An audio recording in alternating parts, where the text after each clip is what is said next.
My man just came through and financed his brand new Chrome Hearts hoodie. How you feeling, bro? Woo, feeling good, man. How much you put down? I put 150, man. 150, that's it? Yes, sir. What's your monthly payment? $42 a month. $42 for how long? 72 months. Woo! Oh, man. Congratulations, bro. Yes, sir. Yes, sir. It's the happiest day of my life. Happiest day of his life. For those you don't know, Chrome Heart is a luxury designer brand. Look it up if you're interested. I mean, they have jeans that go for thousands of dollars, hoodies that go for thousands of dollars. This man literally is going to pay $42 a month for the next 6 years on a hoodie that was probably made in China for maybe 15, 20, $25 at most, but he's going to pay $3,000 for a hoodie. I mean, think about it. The hoodie is white at that.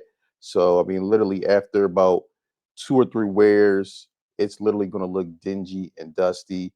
And he'll be in his mid 20s and he'll still be paying on a hoodie that he purchased in his teenage years. Yeah, man, I got a question, and I'm laughing, but very serious. Are we still caring about credit scores? Are we still caring about credit scores? I'm trying to ascertain. What you need a credit score for anyway? To buy a house? Buy a car? I bought a house a couple years ago. I ain't finna buy down nothing. They gonna find my remains in this. Credit score is important though. I mean, people think it's just about buying a house or buying a car, but no, even if you car insurance, they run your credit check. It's a lot of things that people run your credit for. I mean, if you need an apartment, you need anything, you get into a jam in life, and maybe you need to go get a personal loan. The first thing they're going to do is run your credit because your credit score is essentially allows people to see your ability to pay back loans on time. So, I mean, keeping your credit intact is essential. Even if you have a house, even if you have a car, you never know when life can go left. And being in a position where you have good credit, you can always leverage that and it can save you when you're in a bind. You've been aggressively paying off debt. I need you to pause that real quick. I need you to do this instead. Whatever extra money you've been putting towards your debt, because I need you to continue to pay the minimum payment, I need you to start saving. Whatever extra money you've been putting towards your debt, your credit cards, your personal loans, your car note, I need you to put that money into your savings account. And here's why. The debt ain't going nowhere, so you need cash on hand. Okay? And if something was to happen, I would rather you be able to pull the cash from your bank account, from your high yield savings, whatever account you want to put it in, hell, under your mattress, wherever it is. I need you to be able to have access to it versus trying to aggressively get the debt paid down. You've been in debt for this long, girl. It'll be all right. It's gonna work itself out. The market always works itself out. What goes up must come down. But right now, I need you to focus on saving.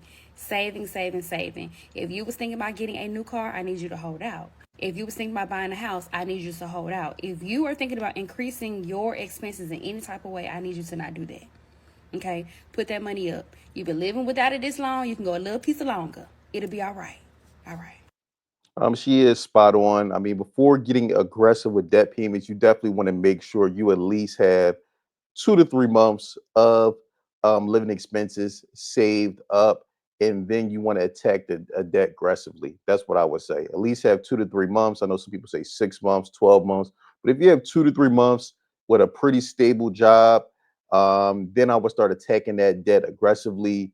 Again, you definitely don't want to make any major purchases like a home, like a new car, until you get that debt aggressively paid off. Um, it's just very important to make sure you have some type of buffer because we know how life goes. When everything is going good, smooth sailing, and then out of nowhere, you get hit with a left hook. Car breaks down, unexpected health emergency. So you definitely want to have savings on hand and not have all your disposable income going into paying off debt and not having anything um, in the event of an emergency. Update on how broke I am so that you can feel better about your finances. And I have been not wanting to do an update or really talk about finances at all in the last week and a half because honestly I'm just embarrassed about it and I want so badly to be out of this position, but it is not something that happens overnight, unfortunately. We have She's spot on. Like I said, a lot of people want to get out of debt overnight, but understand it probably took you some years to get into that debt, and it's probably going to take you at least a few years to get out of it. Same thing if you're trying to clean up your credit. If it took you years to jack up your credit, it may take a year or two to get it back straight. We have increased our income, we've cut down on expenses, but all of our extra money is going towards paying off our debt, which means we still have no extra money. We're also not using credit cards at all. And so the money that we were able to spend going on those credit cards is now also decreased. So it is just not a good situation. And today is just a day I'm pissed about it, honestly. So right now we do not have like any groceries. And I don't mean like, oh, we don't have stuff that's easy to make quickly. No, we actually don't have food to make. So I'm at Aldi. I need to get some groceries, and I just checked my checking account and I'm currently negative $8 because something came through that I wasn't expecting. So thankfully I have money in our savings account that I Sounds like they're not managing their money correctly. You should definitely want to if you're in a situation where you're in debt, you should be getting your bank statements online and looking at line for line everything that's coming out every month, and you should be well aware of when things are going to be taken out your account. It should be no surprise. Again, a lot of people are in debt because they have poor money management skills. Again, it doesn't really matter how much money you make, but if you're not managing it effectively and efficiently, you're always going to find yourself behind the eight ball. In this situation, this is real sad. Where if you're a grown, able-bodied adult, you only have $8 in your checking account, you got to get a second or third job immediately. set aside for taxes on the money that I've earned from TikTok, which is still not enough to cover all of that, by the way. But I'm going to be borrowing some money from that so that we can get groceries, and then I will just have to pay it back when I get paid from my actual job. It is days like this where I literally just want to scream, because like we're digging ourselves out and I'm seeing progress, and I'm grateful for that.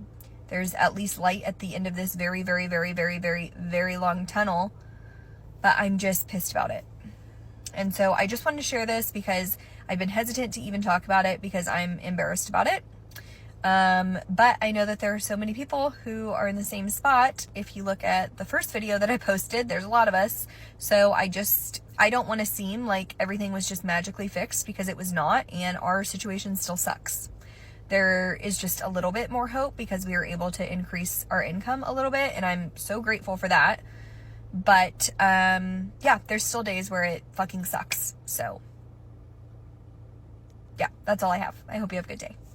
Shout out to her though. I mean, it definitely takes a lot of courage to come online and let people into your personal finance. I mean, I guess she does TikTok, so she makes money off of, I guess, vlogging her personal life. But it sounds like to me, TikTok is good and all, but if you're in a situation where you're down to $8 in your checking account, you need guaranteed money, not algorithm money, not something that's going to fluctuate month to month. Not sure of her situation or the backstory, but if she doesn't already, she definitely needs her and her significant other need to get 2, if not 3 jobs. Thing you ain't gonna never make me stop doing is getting a 401k loan.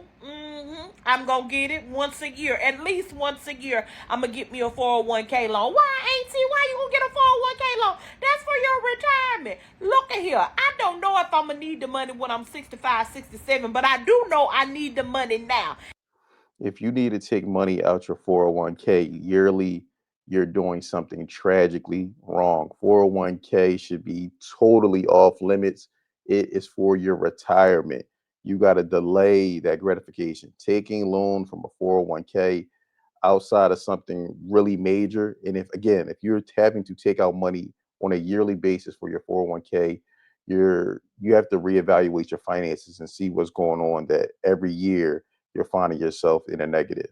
And it's my money. I need it now. So if I'm going to get a loan, instead of taking a loan out and borrowing for some people, I'm going to have to pay interest and all this extra stuff on, why not borrow the money from myself and pay myself back?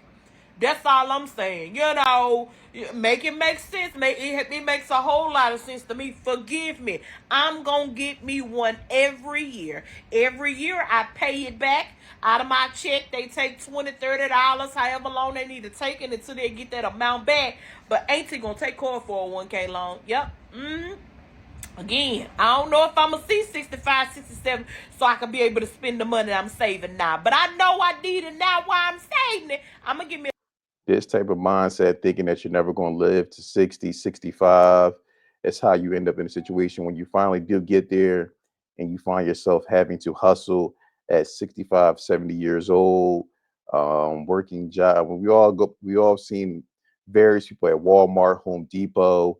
I mean, they could barely stand up straight, but because they did not plan for the future, sadly, they have to work in deep into their 60s, 70s, 80s, and in some cases even 90s, just to be able to provide basic necessities for themselves. a little bit. At least 1 month out the year, I'm not gonna pay no bills. That 401k money gonna pay all the bills for that money, and I'm gonna take my check, enjoy a little bit, and then do some other stuff that I wanted to do. Sure am, and I don't give a damn.